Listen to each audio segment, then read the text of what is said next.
Student, I am Divya कथीरे और आप सबका बहुत ही स्वागत है हमारे इस चैनल के ऊपर। जैसे कि हम लोग कंटिन्यू कर रहे हैं हमारा chapter number 4 and is that organising.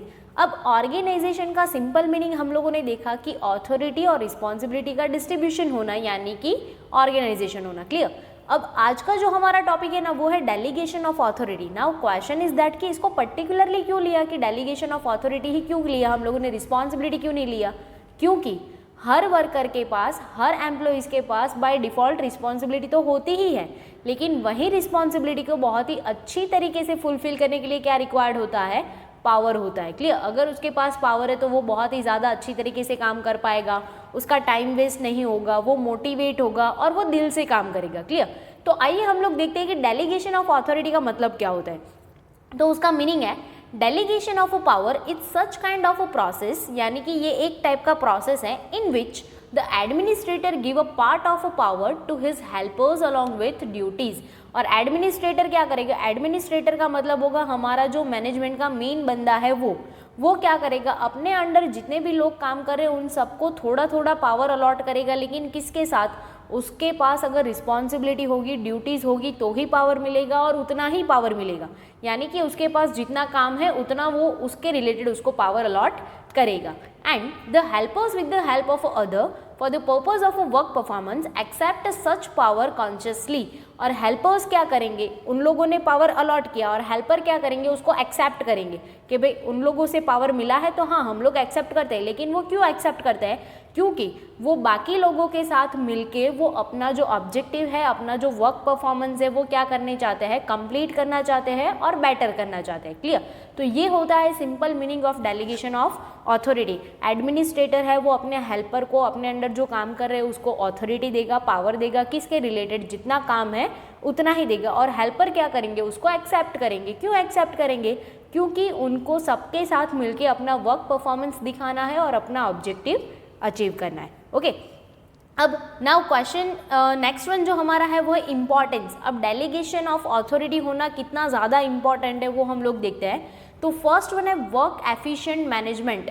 Of course अगर हम लोग हर किसी को थोड़ा थोड़ा पावर देंगे तो हर कोई अपना थोड़ा थोड़ा सा कंट्रीब्यूशन मैनेजमेंट के लिए दिखाएगा, और वो भी कैसे दिखाएगा? बहुत ही एंथुजियास्टिकली वो दिखाएंगे। क्लियर। क्यों? Due to the delegation of a power top level has a less burden of work. अब टॉप लेवल के पास कैसा बर्डन हो जाएगा? थोड़ा ही बर्डन हो जाएगा। सिर्फ कितना देखना है कि अपर लेवल से ही उसको देखना है कि भाई सब कुछ काम हो रहा है, जैसे हम लोगों ने दिया था वैसे ही हम लोगों को मिल रहा है कि नहीं। इट मीन्स कि उसको सिर्फ मतलब सुपरवाइज करना रहेगा, उसको हर जगह पे जाके डिसीजन नहीं देना पड़ेगा। ओके।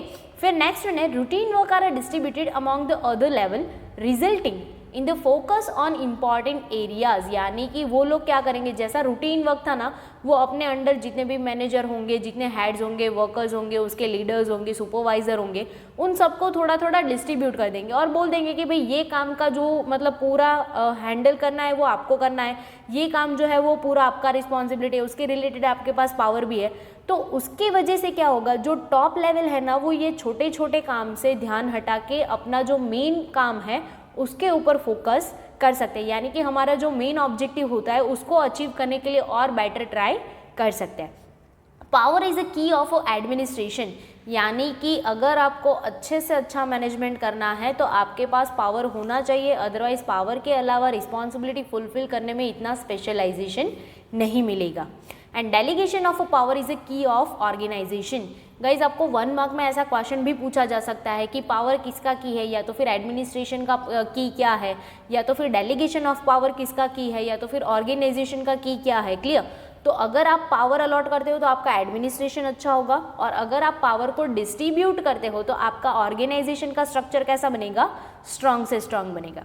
क्लियर। तो फर्स्ट वन हमारा क्या था? वर्क एफिशिएंट मैनेजमेंट, यानी कि हम लोग अच्छे से अच्छा वर्क को, चाहे वो छोटा हो या फिर बड़ा हो, हम लोग उसको स्पेशलाइजेशनली उसके ऊपर फोकस कर सकते हैं। Clear. Now second one is that development of employees. Of course अगर हम लोगों ने हर एम्प्लॉइज को, हर वर्कर को थोड़ा थोड़ा पावर दिया है तो वो अंदर से भी सेल्फ मोटिवेट होंगे और वो अच्छे से अच्छा काम करने की भी ट्राई करेंगे, और उसके अंदर थोड़ी बहुत मैनेजमेंट की एबिलिटीज़ भी इंक्रीज हो सकती है। एम्प्लॉइज़ गेट द अपॉर्चुनिटी, उसको अपॉर्चुनिटी मिलेगा कि भाई हाँ अगर आपको अपना स्किल दिखाना है तो आपके पास अपॉर्चुनिटी है कि आपको मैनेजमेंट का पावर मिल सकता है या फिर हाई पोजीशन मिल सकती है, रिस्पॉन्सिबिलिटी भी मिलेगी उसको और साथ में उसको ऑथोरिटी भी मिलेगी। हाँ, अगर अपॉर्चुनिटी को हमें कंडक्ट करना है, एक्सेप्ट करना है, तो हमें रिस्पॉन्सिबिलिटी और ऑथोरिटी को भी बहुत ही अच्छी तरीके से फुलफिल करना पड़ेगा। Due to which the confidence is improved. अगर उसको अपॉर्चुनिटी मिलता है, उसको पावर मिलता है, तो उसको क्या लगेगा कि भाई मेरे अंदर कुछ है तो ही इन लोगों ने मुझे इतना अपॉर्चुनिटी दिया है, तो उसका सेल्फ कॉन्फिडेंस क्या हो जाएगा, इंक्रीज हो जाएगा। And they can take a better decision. और वो क्या करेंगे, अपने काम को सबसे अच्छा प्रूव करने की कोशिश करेंगे। सिर्फ प्रूव ही नहीं करेंगे, लेकिन वो दिल से काम करने की भी कोशिश करेंगे। फिर नेक्स्ट वन है मोटिवेशन। ऑफकोर्स अगर कोई भी लेवल पे कोई भी बंदा काम करता है ना, तो उसको कहीं ना कहीं कभी ना कभी मोटिवेशन की ज़रूरत तो होती है।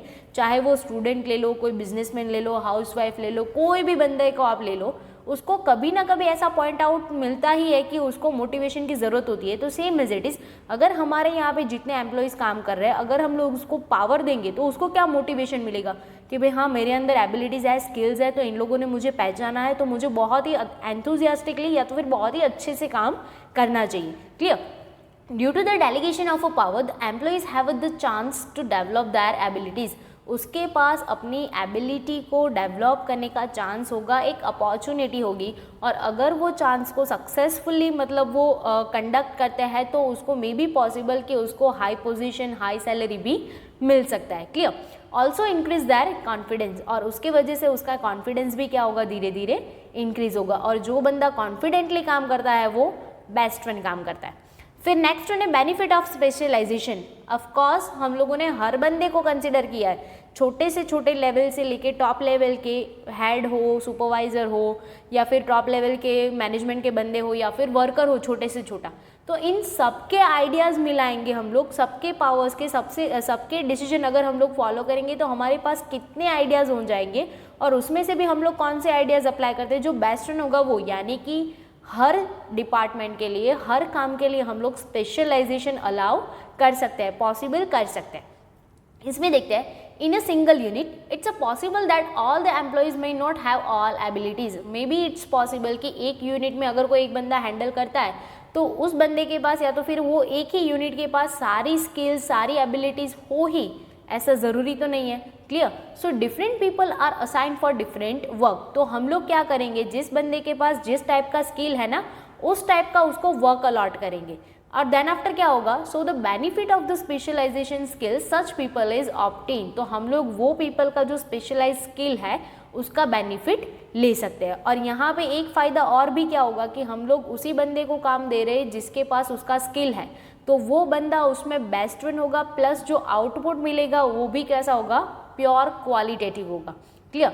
फिर नेक्स्ट वन है coordination. Of course coordination is a soul of management. यानी कि जब तक आपके अंदर कोऑर्डिनेशन नहीं है, आप अपना जो भी काम है उसको पर्टिकुलरली या तो फिर सक्सेसफुली नहीं कर सकते। तो उसमें देखते हैं, due to the delegation of authority, relationship establish between upper officer and helpers. अब डेलीगेशन ऑफ ऑथोरिटी कर रहे हैं, तो ऑफकोर्स डेलीगेट कौन करता है, टॉप लेवल ही करेगा। तो टॉप लेवल डेलीगेशन करता है, किसको करता है, अपने नीचे जितने लेवल्स होंगे उसको। तो उसके ये प्रोसेस की वजह से क्या होगा, इन लोगों के बीच में चलो फॉर्मल तो फॉर्मल, लेकिन एक रिलेशनशिप एस्टैब्लिश होगा, जिसके वजह से वो लोग एक दूसरे के साथ कोऑर्डिनेट कर पाएंगे। Middle and lower level employees get the chance to take the decision independently. Middle और लोअर लेवल को क्या मिलेगा, मतलब अपने काम के लिए इंडिपेंडेंटली कोई डिसीजन लेने का हक मिलेगा, राइट मिलेगा कि हाँ, वो अपने काम के लिए जो भी डिसीजन उसको अच्छा लगता है, जो बिजनेस के फ़ायदे में है, कंपनी के फ़ायदे में है, तो वो इंडिपेंडेंटली ले सकते हैं। Their opinion are respected. अब हम लोगों ने क्या किया है कि भाई सबको पावर दिया है, तो सबके डिसीजन को भी तो कंसिडर करेंगे।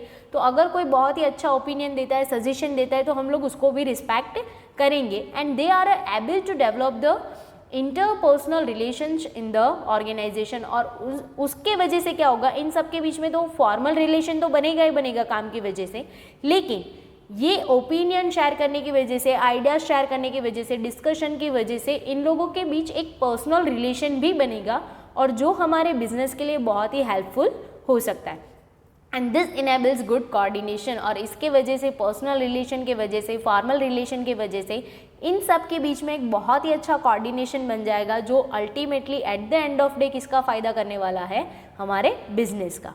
क्लियर? फिर है scope of expansion. Of course हमारा जो बिजनेस है हम लोग उसको ऐसे ही लेवल पे तो रखेंगे नहीं, जब भी हमें चांस मिलेगा, जब भी हमें अपॉर्चुनिटी मिलेगा, हम लोग उसको वाइड करने की कोशिश ज़रूर करेंगे।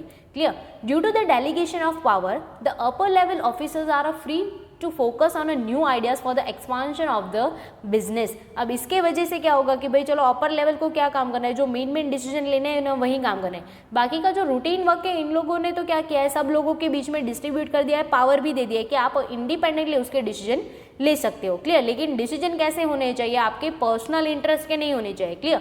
बिजनेस के इंटरेस्ट के रिलेटेड ले सकते हो।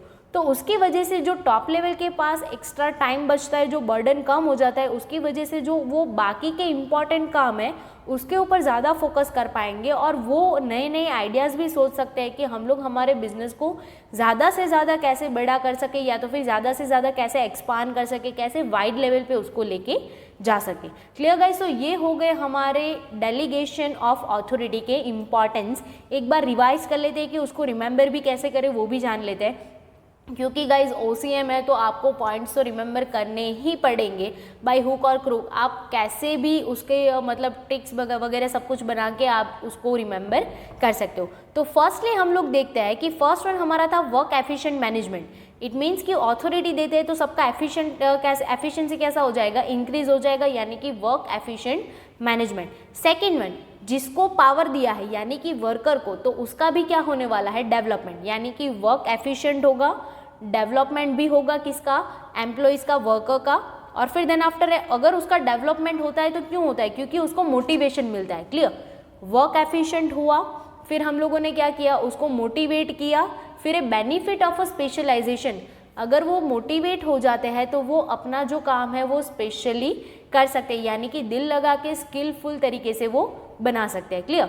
फिर देन आफ्टर है कोऑर्डिनेशन। ऑफ कोर्स इनके वजह से यानी कि डेलीगेशन ऑफ अथॉरिटी की वजह से सबके बीच में एस्टैब्लिश होते हैं, वो फॉर्मल रिलेशन भी हो सकते हैं और इंटरपर्सनल रिलेशन भी हो सकते हैं। और जो लास्ट वन है वो हमारा स्कोप ऑफ एक्सपांसन, यानी कि हम लोग उसको बड़े लेवल पे लेके जाने की भी सोच सकते हैं। Clear? First one work efficient, उसके वजह से एम्प्लॉय का डेवलपमेंट भी होगा, उसको मोटिवेशन भी मिलेगा, स्पेशलाइजेशन हम लोग पॉसिबल कर सकते हैं। फिर देन आफ्टर हमारा जो वर्क है, हमारा जो बिजनेस है उसको एक्सपांड भी कर सकते हैं। क्यों? क्योंकि इन सब के बीच में बहुत ही अच्छा कोऑर्डिनेशन है इसलिए।